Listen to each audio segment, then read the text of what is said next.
Bach, Beethoven, Brahms. It's the quality of their music. And I can listen to the Beethoven Fifth Symphony over and over and over and get something different out of it every time. The same thing with operas by Puccini, who happens to be one of my favorites. I have about 20 different recordings of La Boheme, and my wife gets real upset. Why do you have so many? They're all different, and they're all viable.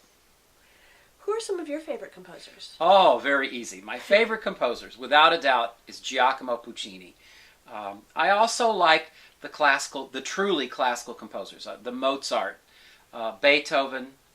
I am a big favorite of Debussy, a British composer, Gustav Holst. There are a lot. I have a lot of favorite composers. I would suggest there are any number of CDs or compilations of sort of classical music's greatest hits. I would start with those. They're the simple things that are relatively short. You can listen to a recording of maybe 4 or 5 different composers and say, "Ooh, I like this composer. Oh, I'm not crazy about this composer." And then as you find some of the quote-unquote greatest hits, then you can do a little more exploring into the lesser-known things about these composers. With classical music, it's an interesting thing. There are quite a few students who are very heavily into classical music. A lot of our students, though, just have not been exposed to it, and they've never had the chance to go to a live concert or a live opera or a live musical theater production.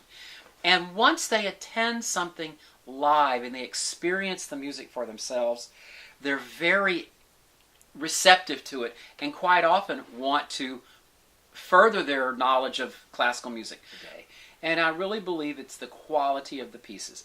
Handel's Messiah, all the symphonies of Beethoven, particularly the Fifth Symphony. Ba ba ba ba.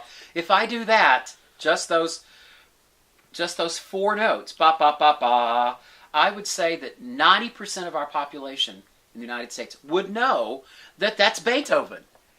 The quality of their work is what makes it last.